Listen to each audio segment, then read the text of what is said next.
Good morning. Can you hear me in the back if I talk this loud? Okay, great.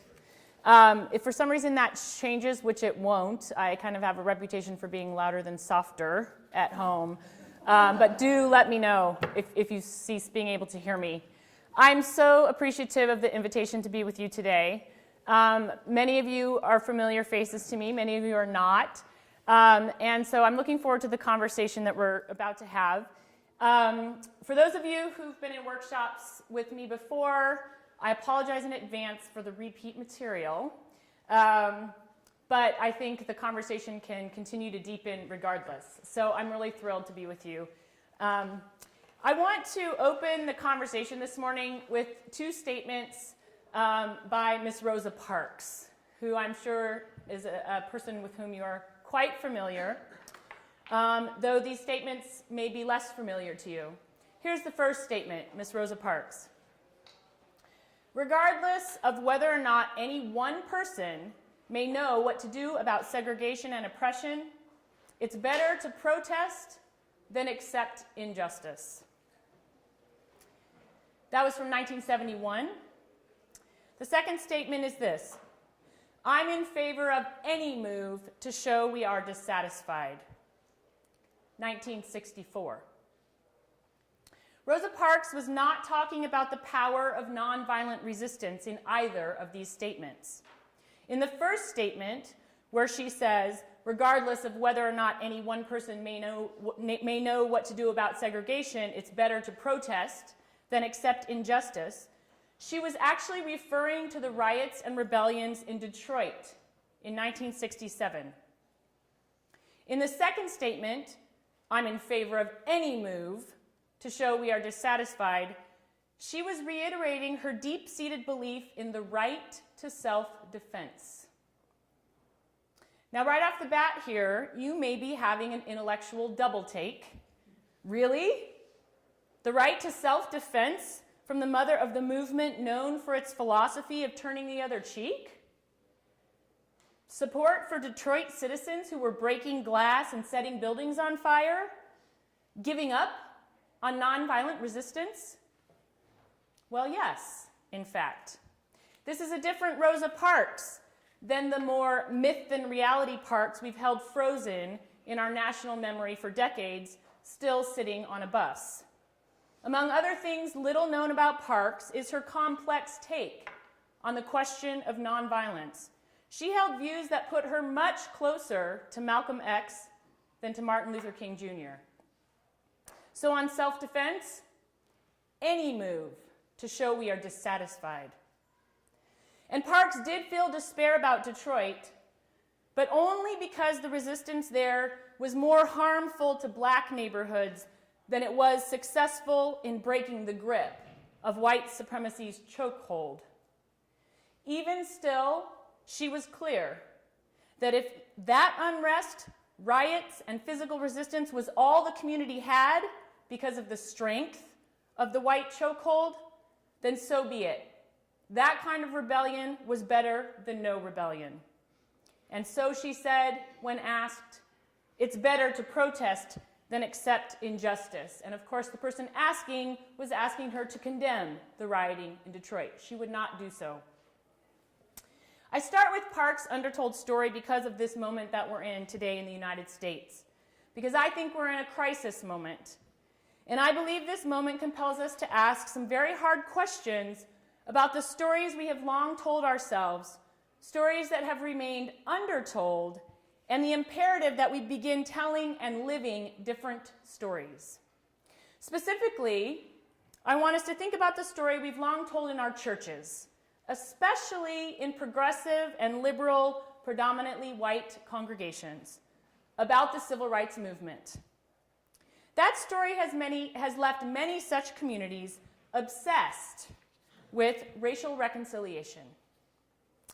Meanwhile, the events of this last fall and a more adequate civil rights story, I think, that explains why this fall's events should have surprised none of us, make clear that it's well past time we who are people of faith, whatever our racial identity, start advocating racial repair, reparations. So here's how the story that we've long told tends to go. I suspect you will recognize it. I'm willing to bet that if you've spent much time at all in mainline Protestant worship spaces, chances are you have heard someone invoke Martin Luther King Jr.'s often repeated claim that 11 o'clock on Sunday morning is the most segregated hour of the week. How many of you have heard that? Okay. Statistics would tell us today that remains accurate. So there's a reason people say it. And I want to make a little historical note here, given the context. I recognize that Unitarian Universalists do not necessarily identify as Christian.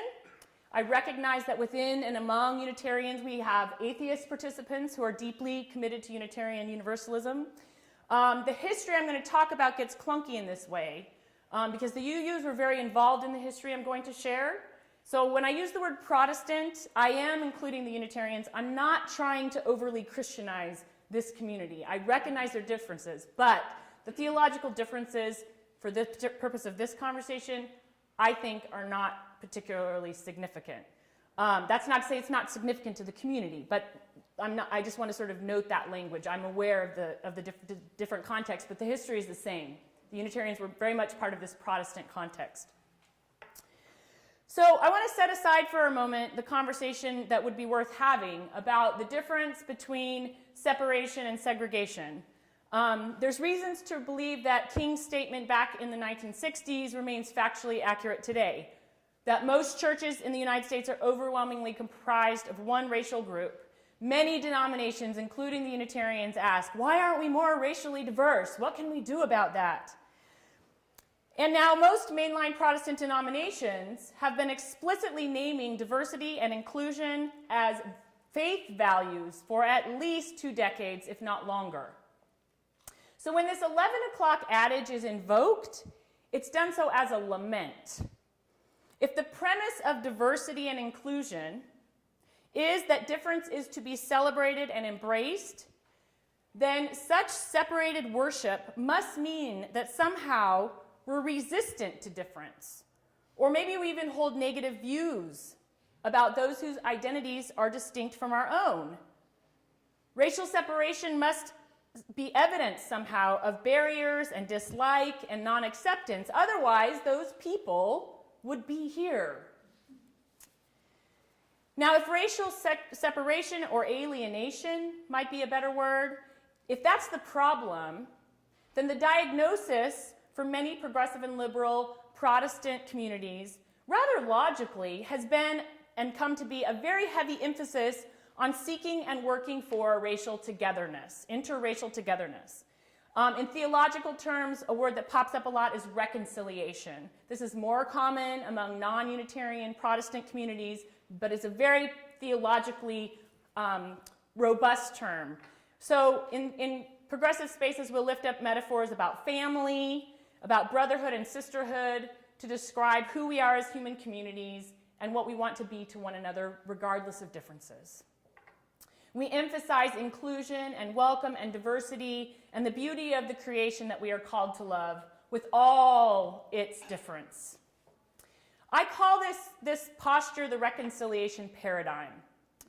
And this reconciliation paradigm shows up in almost every Protestant publication that takes up matters of race and the challenge of racial injustice in the last 20 years, and I can promise you that's true because I've read, I think, all of them in the last 5 years.